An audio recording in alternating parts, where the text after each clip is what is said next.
अस्सलाम वालेकुम दोस्तों, पहले लेक्चर का आगाज़ करते हैं अपने डेवऑप्स ट्रेनिंग में। पहले लेक्चर में हम ये सीखेंगे कि लिनक्स ऑपरेटिंग सिस्टम क्या है। हम बेसिक्स की बात करेंगे, लिनक्स का इंट्रोडक्शन की बात करेंगे, थोड़ी सी इसकी हिस्ट्री और इवैल्यूएशन को समझेंगे।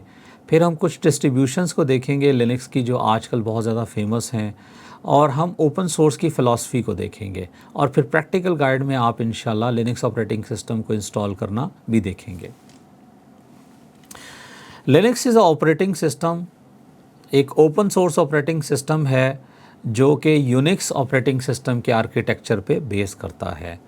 ओपन सोर्स क्या है, ये एक ऐसा सवाल है जो बहुत से लोगों को समझ नहीं आता। इसकी एग्जांपल मैं इस तरह लूँगा कि अगर आपके पास एक सॉफ्टवेयर हो जिसको आप फ्रीली इस्तेमाल कर सकें, उसको व्यू कर सकें, और अगर ज़रूरत हो तो उसके सोर्स कोड के अंदर जाके आप उसको मॉडिफाई भी कर सकें, और अगर आप अपनी कंपनी चला रहे हैं या आप अपनी डिस्ट्रीब्यूशन चलाना चाहते हैं तो आप उसके अंदर चेंजेस के बाद उसको रीडिस्ट्रीब्यूट कर सकें, तो ये ओपन सोर्स है। एक ऐसा कोलैबोरेटिव इन्वायरमेंट है जिसमें दुनिया के डेवलपर्स इकट्ठे होके, सारी दुनिया से बैठे हुए, और इनकी तादाद मिलियंस में है। सिर्फ एक वेबसाइट जिसका नाम गिटहब है, अगर आप उसके ऊपर ओपन सोर्स प्रोजेक्ट्स की तादाद देखें तो आपको पता चलेगा कि 100 मिलियन प्रोजेक्ट्स अवेलेबल हैं, और तकरीबन 60 मिलियन डेवलपर्स जो कि 6 करोड़ बनते हैं उसके ऊपर मौजूद हैं। इसी तरह जो लिनक्स के और ओपन सोर्स के डेवलपर्स हैं पूरी दुनिया में, उनकी तादाद इस वक्त करोड़ों में है। ये सारे मिल के ओपन सोर्स मेथडोलॉजी पे, प्रोसेस पे काम करते हैं और मुख्तलिफ सॉफ्टवेयर डेवलप करते हैं। ये आपका ओपन सोर्स का वर्ल्ड है। लिनक्स ऑपरेटिंग सिस्टम इसकी सबसे पहली और सबसे बड़ी एग्जाम्पल है।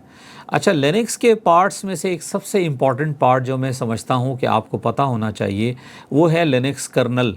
लिनक्स ऑपरेटिंग सिस्टम का कर्नल।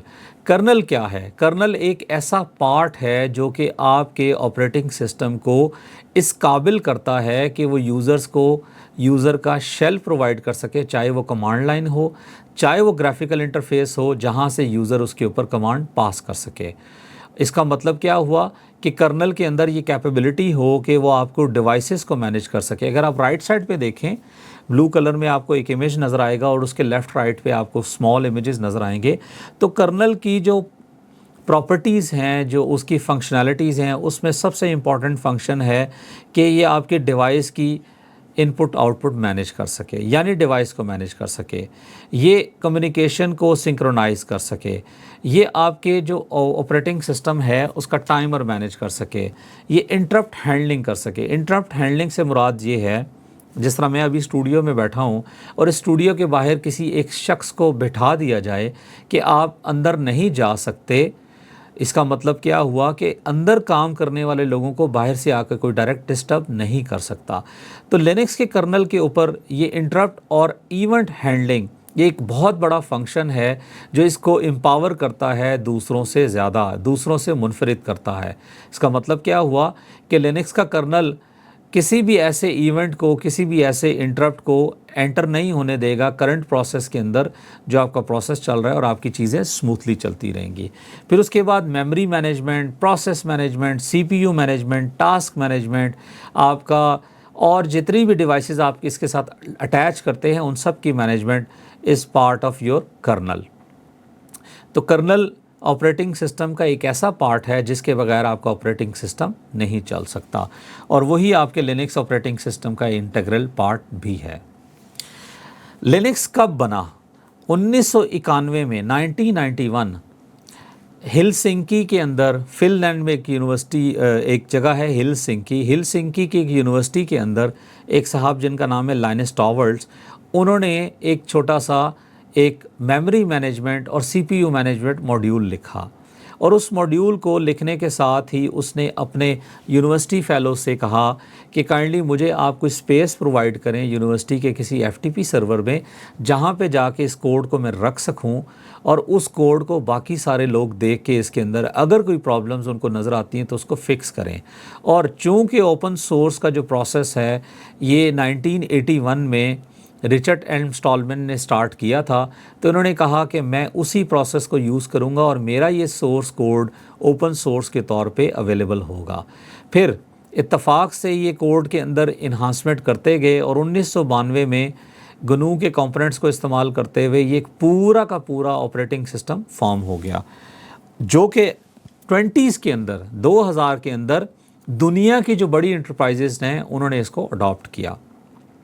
अगर आप देखें तो 2010 के अंदर इसकी ग्रोथ इतनी ज़्यादा हुई कि ये दुनिया के जो एंड्रॉयड के सिस्टम हैं, जो आपका एंड्रॉयड फ़ोन आप सब इस्तेमाल करते हैं, फॉर एग्ज़ाम्पल ये मेरे पास एक फ़ोन है, आपको नज़र आ रहा है, इसी तरह आपके पास मुख्तलिफ़ किस्म के फ़ोन हैं, तो इनका जो कर्नल है वो भी आपका लिनक्स बेस्ड है और इसने एम्पावर किया। और इसी तरह क्लाउड कंप्यूटिंग के जो दुनिया के प्लेटफॉर्म हैं उन सारों को भी लिनक्स एम्पावर कर रहा है, तो ये इसकी बड़ी ग्रोथ हुई। ग्लोबल अगर आप कंट्रीब्यूशंस की बात करें कम्युनिटी के अंदर, तो इसकी परफॉर्मेंस और सिक्योरिटी बहुत ज़्यादा इन्हांस हो चुकी है। लिनक्स इस वक्त सर्वर्स के अंदर चल रहा है, स्मार्टफोन्स के अंदर चल रहा है, आपके दुनिया के जो क्लाउड प्लेटफॉर्म्स हैं उनके अंदर चल रहा है, आपकी स्मार्ट कार्स के अंदर चल रहा है, आपके डेस्कटॉप के अंदर चल रहा है, आपके IoT डिवाइसेस के अंदर चल रहा है, आपके एम्बेडेड सिस्टम के अंदर चल रहा है, आपके ये जिस तरह आप टीवी देखते हैं स्मार्ट टीवीज़ उनके अंदर चल रहा है, आपके जहाज़ों में चल रहा है, और इसी तरह आपके जो दुनिया के फेमस सुपर कंप्यूटर्स हैं उनके अंदर भी 99.99% लिनक्स ऑपरेटिंग सिस्टम ही इस्तेमाल होता है। अच्छा, इसके अंदर बहुत सी डिस्ट्रीब्यूशंस हैं, फेमस डिस्ट्रीब्यूशंस हैं इस वक्त दुनिया में बहुत फेमस हैं। अगर आप देखें तो सबसे फेमस जो डिस्ट्रीब्यूशन है इसकी वो उबंटू के नाम से है, बड़ी ही यूज़र फ्रेंडली और उसका डेस्कटॉप बड़ा खूबसूरत है। इंशाल्लाह हम इसको ज़रा लेके चलेंगे, उबंटू हम सीखेंगे। डेबियन एक ऑपरेटिंग सिस्टम है जो बहुत ज़्यादा फेमस है और डेबियन की बेस पे आपका उबंटू डिस्ट्रीब्यूशन मार्केट में आया है, और उबंटू को जो बैकएंड कर रहे हैं वो है आपका कैनोनिकल के नाम से एक कंपनी है। इसी तरह फेडोरा के नाम से एक community driven latest technology driven feature set के साथ एक ऑपरेटिंग सिस्टम है जो कि बेसिकली रेड हैट की बैकिंग से चल रहा है।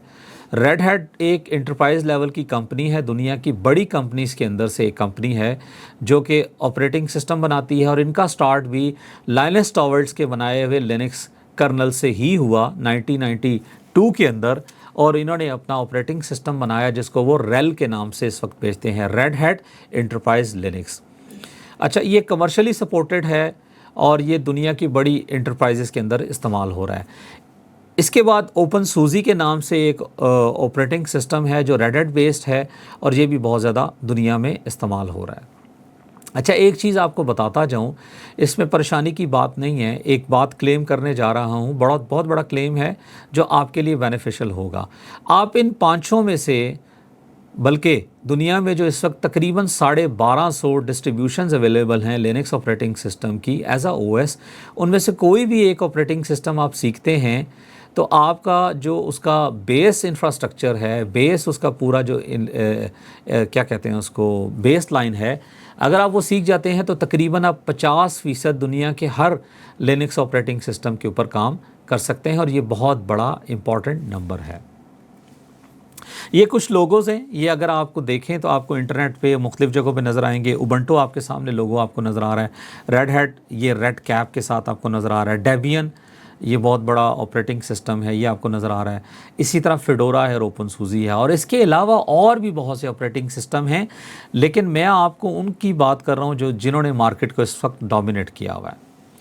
अच्छा, ओपन सोर्स की अगर हम बात करें, ओपन सोर्स की फ़िलासफ़ी की बात करें, तो इसकी फ़िलासफ़ी ये है कि दुनिया में एक ग्लोबल कोलैबोरेशन का प्लेटफॉर्म होना चाहिए जो इन्होंने बनाया, और डेवलपर्स वर्ल्ड वाइड दुनिया में बैठे हुए किसी भी जगह से प्रोजेक्ट्स के ऊपर काम करते हैं, एक दूसरे के साथ ओपन सोर्स की मेथोडोलॉजी में काम करते हैं और एक दूसरे को सपोर्ट करते हैं। फिर इसका एक लाइसेंस है जो कि ट्रांसपेरेंसी को, कम्युनिटी इंगेजमेंट को, एक्चुअली एक लाइसेंस नहीं है, बहुत से लाइसेंस है, लेकिन हमें 1-2 लाइसेंसेस का ज़्यादा पता है जो कि सोर्स कोड को ओपनली अवेलेबल करते हैं, और ये ट्रांसपेरेंटली अवेलेबल होता है। अगर आप ऐसा डेवलपर उस सोर्स कोड को एक्सेस कर सकते हैं, कर लेते हैं, आप उसके अंदर जाके कुछ चेंजेस करना चाहते हैं, उसको एडिट करना चाहते हैं, तो आप बड़ी आसानी से ये सारे काम उसके अंदर कर सकते हैं।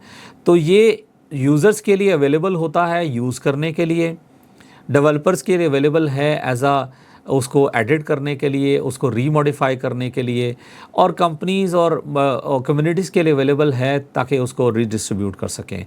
और कम्युनिटी इंगेजमेंट की बात करें तो बड़ा ही अच्छी फ़िलासफ़ी है इनकी कि ये एक पूरा इकोसिस्टम चला रहे हैं, जहाँ पे ये बग रिपोर्टिंग सिस्टम चलाते हैं, फीचर रिक्वेस्ट को चलाते हैं, कोड कंट्रीब्यूशंस को चला रहे हैं, कंटिन्यूस इम्प्रूवमेंट हो रही है और इसके अंदर इकोसिस्टम को सपोर्ट किया जा रहा है। इंस्टॉलेशन की हम बात करेंगे इंशाल्लाह प्रैक्टिकल लैब में, और इसको हम पूरा तफसील से देखेंगे कि आपको मीडिया कहाँ से मिलेगा और उस मीडिया को आपने इंस्टॉल किस तरह करना है। तो ये हमारा आज का पहला लेक्चर था। तो मिलते हैं इंशाल्लाह अगले लेक्चर में। अल्लाह हाफ़िज़।